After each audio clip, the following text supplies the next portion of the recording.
Welcome to another episode of the True Beast Podcast, brought to you by xdog.com, where you can find the world's greatest fitness and health enhancement harness for dogs, the X-Dog Fitness Vest. So if you're looking to level up your dog, be sure to check out xdog.com. And today, of course, I always got Trevor in the building, and we got two special guests in here. And so I'll go ahead and let me just dial that back. What's really been extraordinary about this weekend and unique is that me and Trevor, we're kind of involved in multiple different communities and cliques within the bully community.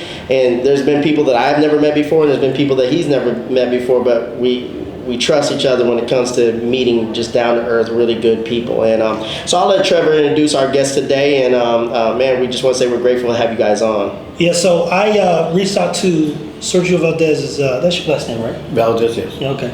I reached out to Aaron moons ago, and I was just, acting curious, but I always lead with acting like I don't know anything. And so he kept being responsive, and I don't know if you're in the bully gang, there's two type of people on social media. There's people who know everything and want your money, and then there's people who love the dog and want to talk dog. And if you really get dog people, it's nothing for them to have a conversation with you for 2 or 3 hours. So, got involved with Aaron. Aaron has a beautiful girl, Fortuna. Sergio actually produced Fortuna. And Aaron's the kennel partner. This is his mentor here. They both live in the bully and kind of, Sergio's more Frenchie, but bully space. I know he's got a history in game pit bulls too, right? That's correct. Yeah, and so it's just one of those things. We all speak dog. Yeah. We all speak dog. So another down-to-earth man full of integrity, great family, just a great guy and all around. So I was blessed to be in contact, be in communication, and every time I ask him, I send him a message, got a question, he answers and replies, and I thank him for that all the time. So go ahead and tell him how you got into this whole thing, man, how long you've been doing it, and why you were so driven by it, man. We've had dogs, man, since I was probably before junior high, especially the American Pit Bull Terrier. Growing up as a kid, the neighborhood kids, that's the game dog started with amongst the kids, and I actually got my first registered dog in probably '96, and it was with the ADBA. And so for 20 years, I was showing the American Pit Bull Terrier up and down on the South States. Sure. And then dogs just got old. They championed and grand champion in the ADBA, and we also did weight pulling competitions and what. So the dogs got old. I met my wife Claudia, and we started seeing this whole bully community thing happening. And I told her, I really don't like the way they look, but you start seeing this big bully looking masculine dog, right? You're like, I might want to do that. But I was still, and I still have a love for the American Pit Bull Terrier. But then one day I saw this ad that they were doing specials for stud service, and it happened to be Grand Champion El Toro, right? And I was like, man, I'm just gonna get it. Yeah. Mind you, I didn't even have a female at all. Sure. Yeah. I purchased a stud a stud credit, and I told my wife, I said, hey, we own a stud credit for El Toro, and she's like, who the fuck is El Toro? Yeah. That, and you don't even have a female. Yeah. I said, don't worry about that. We're gonna get that taken care of. Yeah. Fast forward, somebody just happened to be selling a bistro daughter that needed cash. Something happened with the family, and knowing, I just started seeing who Bistro was. I was like, I would really want to do that with this stud credit. Yeah. And so the guy had it was open on social media. He was looking to sell his dog. It was what I thought for me was a decent price. And so I didn't know the guy, so I started trying to hit up friends of his on Facebook to get him to call me. Yeah. And next thing you know, it was like 11 o'clock at night. That guy calls me. He's like, hey man, are you serious? Do you want this? Because everybody's been saying they want her, but then when it comes to pick her up, they want to give me half the money. This, and I said, look, these are my plans, man. All I want to do is produce my litter, and you could have her back. Sure. I said, I understand what she means to you and everything. I said, but you can, let me just do what I got to do. Yeah. And you can have her back. We produced some beautiful puppies out of that. It came out nice. We championed them out. We started doing more things with the abkc, and in that process, we saw this little Frenchie named Thomas. This little dark black Brindle, just he looked like a bully, but in a Frenchie community. Yeah. This little guy was just impressive, and then he was winning everything to all the shows we were going to. And we were like, what the hell? And my wife's like, I want a Frenchie. I'm like, no, they're kind of ugly. You're not getting it. Yeah. And then I started seeing them more and more. I saw him, and then I was like, well, you know what? Maybe, right? Yeah. And then I was just surfing social media, and it's one of those things, you're up at midnight, you're looking at You become dogs. obsessed. Right. So then, I saw this lady from the Ukraine had puppies, and I hit her up. I said, hey, how much do you have, puppies for sale, and do you have any females? She goes, all I have is males. I'm like, nah, I don't want a male. Yeah. I said, I'll tell you what, let's just stay in communication, and when you have that next female, Can we ask why the Ukraine? Like, of all the places in the world, that we got to start with the Ukraine. So everybody had been telling me that the U.S. dogs are a little bit more on the thinner side, or just a different look. Yeah. And everything from Europe side is more of a thicker dog, more bone structure type. Now of we're dog. talking AKCs. So Or just- overseas is more FCI. It's FCI period. Gotcha. Yeah. And over here we're AKC. It's really political in those communities because I've heard a lot, because we deal with a lot of different handlers and owners and stuff like that and breeders, and you could take two dogs out of the same litter, same lineage, everything, and depends on who owns it. Like you could have a better dog over in Europe, but if the dog was representing Europe over here in the U.S., it may not finish very high, and vice versa. You know what I mean? Right. And abkc is a bully breed. Yeah. And so every breed that's pretty much in there has that bullier look, versus like what you mentioned, AKC and abkc. The dogs might have that same structure that's required, but then the abkc has more of a bullier looking type of dog, or they want more of a bullier structure, bigger bone, what have you. So I met up with this lady. I was going back and forth on social media. I didn't hear from her no more because I was expecting a female. Then all out of the blues, it was probably about Christmas time, and she's like, "You still want a puppy?" And I said, "No, but I don't want a male." Yeah. She's like, "I'll sell you my keeper." What? And my eyes got big. I'm like, "Keeper?" I said, "You lied to me." Because she told me she didn't have no females, right? Yeah. And I said, "Well, you know what?" I got excited, but I was like, "Slow down. Let's see what she has." And I said, "Can you send me pictures, the pedigree, and all where they live?" And she sent to me. I'm like, "No, that's the one. That's the one right there."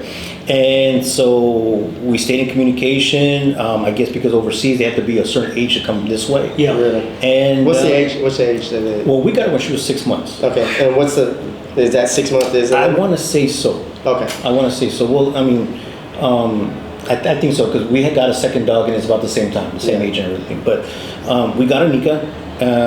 That's her name. And I'm the type. I told my wife that if we're gonna get one, besides being a pet, I want to be able to go to shows. It's going to be a dual purpose type of thing. And we never thought about showing. We were doing our bullies, and we were like, hey, you know what?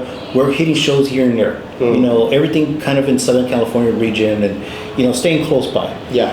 And here comes Anika. I pick her up, and she's got this bone structure. She's a female, and she had this bully head, and we're kind of like, wow. I said, the next show that happens in Southern California, let's just take her to try it. Yeah. She surprised us. 9 months old. She was competing against dogs like Lucy Lawless and Thomas, who happens to be the father of Aegon, our dog right now. Yeah. And I, of course, know who those dogs are, so I'm a bit nervous, right? You're basically a new kid on the block competing against, the veterans. Yeah, tell people how that really is, because I've been there. Like, there's one of the reasons why I transitioned, because my dad, he used to do king pigeons, and king pigeons are basically, I tell people, like, are a man-made bird that are the bully versions of pigeons, right? Wide head, short beak, short back, broad chest. They're 40-ounce pigeons, right? And so at a very young age, I learned the phenotype and how to understand structure, right?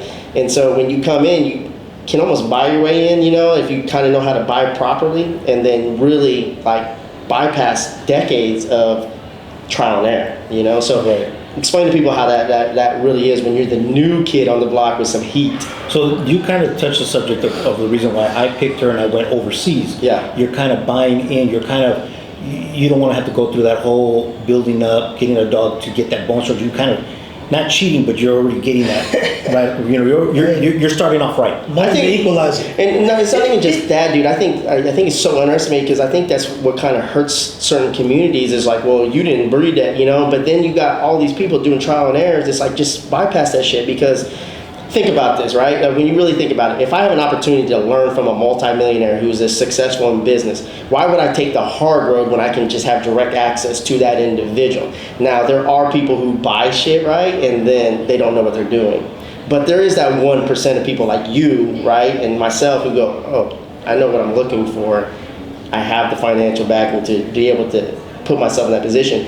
Why waste all these years of time and effort and just shit that you know is not going to work anyways? You know what I mean? Right. And so you said something. You can buy something, but doesn't mean you're going to take it to the right path. You still need to maintain that structure, by feeding it properly, working it out, Yep. doing it just because you got something that has the lineage, the parents and whatever, doesn't mean it's going to turn out that way unless you put some time into it. Maximizing genetic potential, right? Because genetics is your foundation. Maximizing genetic potential, and then eventually finding people who can present the dog, right? Your product. That's exactly right. And positioning it to win.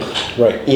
So, we showed, going into a ring with veterans, right? Not only the veteran dogs, but the veteran handlers as well. Yeah. And, some people can get nervous and just, lose control there. And then some of them look at it as a challenge. I looked at it both ways. I was nervous, but hey, you know what? I'm going to do my best that I can with this little dog and so forth. And we ended up winning. Are you a handler? Do you handle your dogs? I handle my own dogs, and Okay. I help people out. I wouldn't say I'm a handler because I really don't like to show other people's dogs. Yeah. I will handle other people's dogs who need help when we go to the shows. There's like the first timers that show up and they don't know nothing. So Did you seek mentorship as far as when it came to handling? Or did you just go out You there? already had, 15, 20 years in the pit bulls. right. So that's right. So I had all those years in the American Pit Bull Terrier. Doing that, but it's everything's different. You have different breeds, so you got different standards. You got different ways of handling dogs.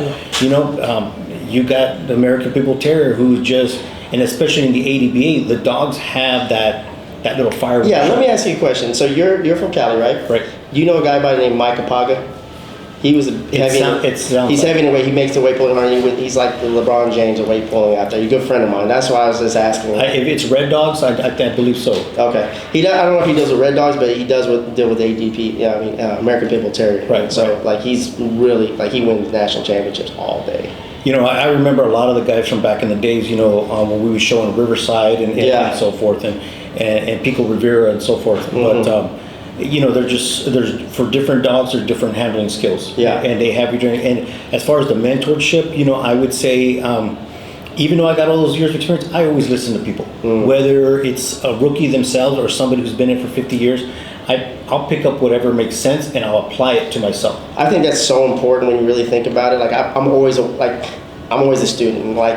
I do jiu-jitsu, I've been in martial arts, boxing, stuff like that, but I always have my mindset's always a white belt. You know what I mean? Because you never know when that one person comes up who's a youngin' who is a visionary, right? And can evolutionize anything, And so I think ego gets in a lot of way of evolution and ability and opportunity to take things to the next level and to elevate it, Right. If you go into anything thinking you know everything, then you already lost.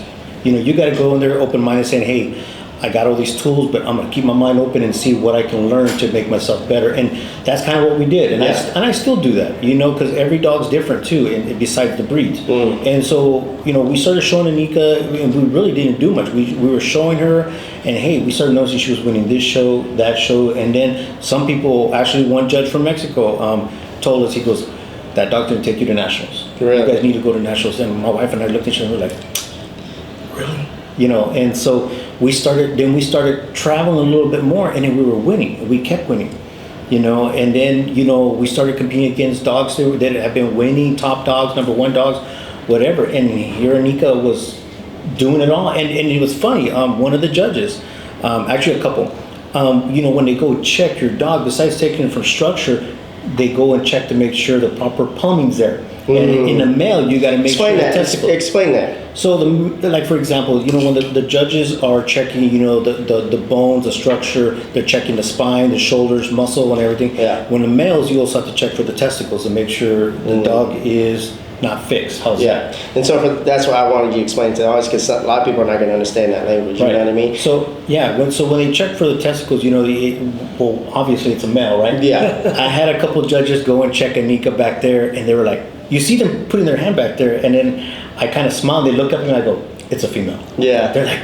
I had to check, man, because she's just so thick and everything. And I said, I appreciate that. I said, I'll take it as a compliment. That is a compliment. Yeah. I think that is the compliment when it comes to the bull breeds in general. When you have a female that can look like a male, you know. And that's the thing. And so, you know, here we are. I mean, you know, Anika, you know, traveling in 2009. It was a female show, and you know, another great dog was Iggy. Iggy and Anika were going everywhere, and I don't know if you guys were ever watching that stuff, but Anika and Iggy were, you know, at every show were taking over. There wasn't, I don't think, a male that was competing with them. It was the girls' game back in 2019, and they were Really? both, you know, if those two showed up, it was between them two. You know, I not to put anything bad, you know, on the males, because there's a couple of partners of ours, friends of ours, that have good show males. One of them being Ace, that's owned by Regal, you know, and there's a few others out there. But 2019 was a girls' game right there for the Frenchies, and then COVID hit. You know, COVID hit, and I told my wife, you know, we're going to take advantage of COVID. We're going to save up, and you know, when Anika comes into heat, we're going to breed her. We're going to breed her, and we're going to go to Thomas. We've been waiting for Thomas for so long. And Thomas, if not many people know about him, Thomas was a top 5 dog for 5 years in a row. He won, he placed twice in nationals, a 2-time winner. And, you know, that's the dog that we saw, this little black, you know, Frenchie bully, stacked himself, just beautiful, made you look at him in awe, you know. Fast forward, we bred the two together, and she gave us 2 males. We wanted a female, right? Yeah. And I really don't care for Brenda. I wanted a red, fawn, something like that, right? But these puppies came out, man. They came out like we're in charge. We're ready. Bananas. Yeah, 2 males, and I'm like, man, I didn't want a male. 2, I didn't want a Brindle. But then we were noticing they were staying dark, very dark, you know, black. And I'm like, man, they got Thomas all the way. But then I was like, well, they got Anika. And so fast forward, you know, these guys are, you know, thick. They stayed that way. The time came to make a decision. We couldn't decide. My wife liked one of them. I liked the other. And so we said, you know, we called Lydia, and we said, hey, Lydia, we can't decide. We're going to let you decide. And she's like, nope, you're going to put a ribbon on the one that I'm going to keep, and that's going to be it. We still couldn't. When we were going to go meet, we still could not decide who we were going to keep. So when we did, we put a bow on both of them. And when she came out, you know, she's happy. We opened the door, and both of them had ribbons. She goes, you're an asshole. That's the universe throwing you guys a curveball, right? Like, oh, okay, you're making it too easy. Let's challenge you a little bit, throw you a little curveball. You know how much a curveball that was? So she says, I'm going to take the puppies. We're going to evaluate them. We're going to vaccinate. We're going to get, you know, we're going to do all this. I said, okay, cool. We're going to go shopping. We'll be back in an hour. She calls us at an hour. Says the dogs are ready. I said, good. We're on our way. She goes, but the puppy I picked is not the one I'm going to keep. I'm going to go with the other one. And I said, you change your mind too? And she's like, you know, I'll let you know why. And so it was a mutual thing. We both had the same feelings of everything. And we were, till this day, we're both content with our decisions. And, you know, so Aegon, he, you know, 5 months old, I'm looking at him like, man, this guy's already as big as his mom. You know, and head, shoulder, everything. And 6 months rolls around, and people are like, are you going to show him? I was like, no, I'm going to wait till he's 10 months. I want him more bigger. I want to go in that ring and just really take over things. Then we get a couple of phone calls. We're like, you should be showing him right now. So he's like 6 months, 2 weeks, and we're like, you know what? We're going to go up to Arkansas. I'm going to take him with me just for the road and see how he does. We get up there, and I had Anika with us. I had him with us, and I said, you know what? We're going to put him in the puppy class and try him out. First 2 shows, he takes breed. He beat not only his mom, but 3 other top dogs that were on that show that weekend. Another curveball. Right? And my wife and I are looking at each other, and we're like, man, already? So we're like, nah, maybe it's just, you know, a fluke. Next show, not only did he do that, he took all 4. You know? And so we're like, man, you know, what do we got with this, you know? And so I'm still showing his mom because his mom was already in the lead for top dog. She was up there with already 10 points. And so the big show was in Hopeville. Hopeville, it was a 6-show event, and a lot of dogs were coming down, you know, from everywhere, and people from Hopeville. If you guys don't know where Hopeville is, that's in California, very southern California, way down there. We're 15 minutes away from Mexico. So visitors were coming from Florida and all over for that show because it's a six-show event. You know, there's an opportunity for you not only to get all those points, but get what you need for show purposes, right? Needless to say, he ends up getting 3 best in shows out of the 6, and you know, just sweeping the floor. And so we just kept on. But see, we discussed about showing for when COVID was over. So we were kind of prepared financially. We saved a little bit, and we were getting him ready as well as his mother. The rest is history. We showed 12 weekends in a row. Every Saturday we were going somewhere, and that included Cancun. You know, that's something that we were excited about, but nervous because we had never traveled that far, flying, let alone. I think, man, not to interrupt you, like, I think, like, you know, Mexico is very underrated when it comes to the quality of dogs. You've been there, so is that true? Because I mean, I hear a lot of people like, damn, you got to go to Mexico. They got some quality ass dogs of all types of breeds. You know, they don't. They don't? The quality is good. The quality is good. Let me tell you something. You know, the Merles, right? And he's saying they don't get it. That's what he's saying. I was like, goddamn. The way he said it's like they don't. You go, goddamn, is that bad? No. They have good quality. So let me tell you something. When we get there, I keep to myself, right? Yeah. I'm not the type to go looking around and see who's here or whatever, because I figure you gotta have the show anyways. It don't matter who's here. But then we see these Merles, right? These Merle Frenchies come up, and Merles, you know, I have mixed feelings for it. Yeah. But their Merles, man, were built like freaking bulls. Yeah. You know, I see these guys and I'm like, holy shit. You know, we better pack our lunch because it's gonna be a long day with these guys, and they have some very stout dogs. Yeah. It was competitive. It's just, I think Aegon having. So hold on. The ABKC allowed Merle Frenchies at this show to compete. Yes, but they've been already showing for a while. The Merle Frenchies. So they can't show a Merle Bully. The Merle Bully is not allowed that I'm aware of right now. But why is that? That's crazy because the Chihuahuas, the way that they got to the Frenchie got the color. So, and that's within the last 5-6 years. Yeah. I'm not stupid too, so I'm like, damn, that's nuts. So we've already been showing against Merles probably for, I think even Anika showed before Aegon was born against some Merles, but I don't follow it too much. It's not my thing, so I don't get involved in it. Yeah. You know what I mean? Like, do you think color and fluffies and stuff like there's just a crazy evolution when it comes to Frenchies, it seems like right now, especially like The pink ones is getting out of good. The hairless pink ones. Hairless one's a little weird. The is pink crazy. ones are real thing. I mean, like, bro, Pink? I get the most. I'm like, bro, just stop it. I think that's the new one, a pink gene or something like that. I've never heard of it. I don't get involved. You know, if you look back at some of these dogs, you know, well, for me, it's about structure. Period. Yeah. Color is way down on the list. It's structure. So I don't get mixed up in this fluffies. I don't get mixed up in the Merles or these, you know, color dogs. But right now, for me, it's showing its structure. And if the standard colors are what are in it, that's the whole thing, you know. Yeah. So, but going back to Cancun, you know, these dogs that were there, they were very stout looking Frenchies. They didn't lack anything, right? It's just, you know, I went into that ring and I said, well, we're here to win. I'm not here to lose or give in to anybody. And you know, we just showed our butt off in the ring and did our thing. And Aegon turned it on, you know, that time. And it's funny because over here in the States, Aegon is referred to as one of the big dogs. He's a big Frenchie. That's what everybody says. But when we were in Cancun, everybody kept saying, He's small. why is the negrito winning? Why is the skinny negrito winning? Damn, Trevor. And you know, and for those that don't speak Spanish, it's just the little black dog. Yeah. You know, and we laugh because he's never been referred to as little at all. Period.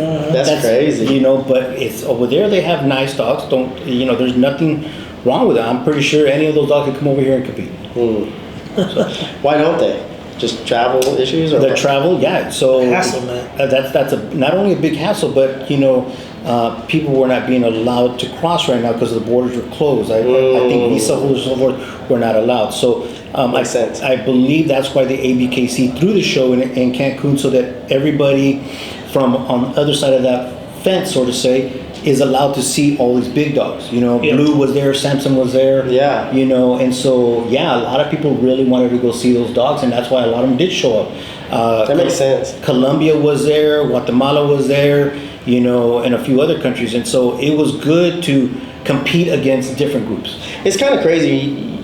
you kind of think about, as a visionary, you wonder how many great dogs are in other countries who just don't have the ability to come over yet. You know what I mean? Or you don't have access to them, but they're just super extraordinary dogs. You know what I mean?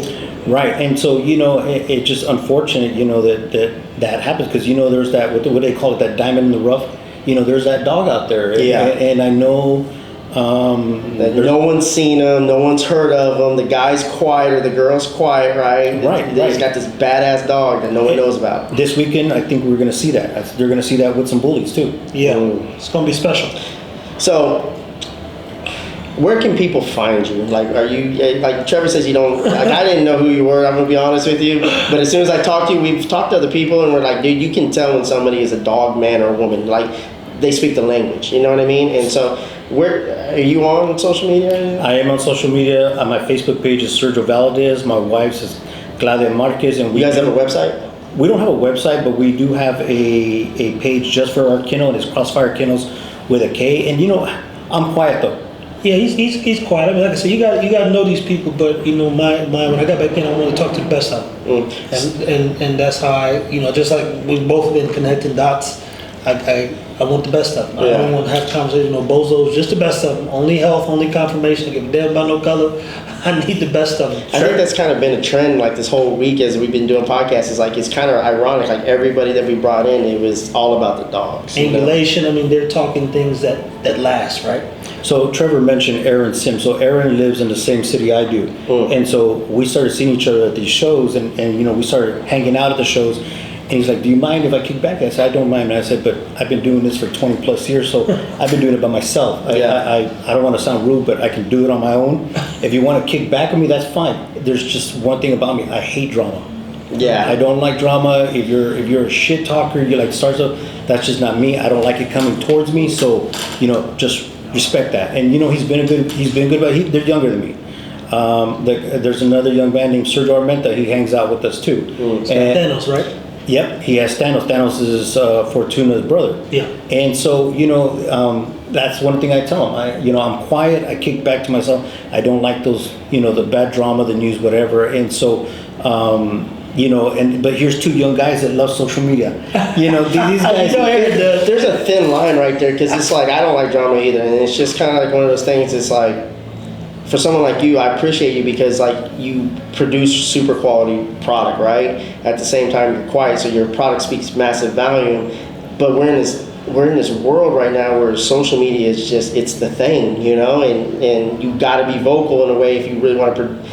I guess if you're in it for the money, but if you're not in it for the money and you have integrity and stuff like that, and you're about the dog, like. We need more people like you within the community. You know what I mean? I appreciate that. Yeah. And even every now and then jump on to say something again. I know you don't like doing these kind of things. But you bring so here's the thing, man. We're in a value exchange world. We've been talking value all week, man, and you bring massive value. You're influential, like to real people. You know what I mean? People that really matter in this game. And so, like Trevor said, like he's always pushing people to be vocal who are really quiet because he understands the value that you offer to the community because you better the breed. And I'm like, I don't do no arguing. I'm happy to knock a nigga head off, to be clear. And if it wasn't for Trevor asking me, I wouldn't have done. I'm quiet. I stay to myself. I know. You have to come to me to get me out of my shell. Yeah. If you see it as a show, everybody knows me for my wife. Yeah. She walks around. She's the hat. So flamboyant, wearing all these animal prints everywhere. She's the hat lady. If anybody knows Claudia, she wears a different hat. She's dressed to impress. She's my PR person. I'm just the guy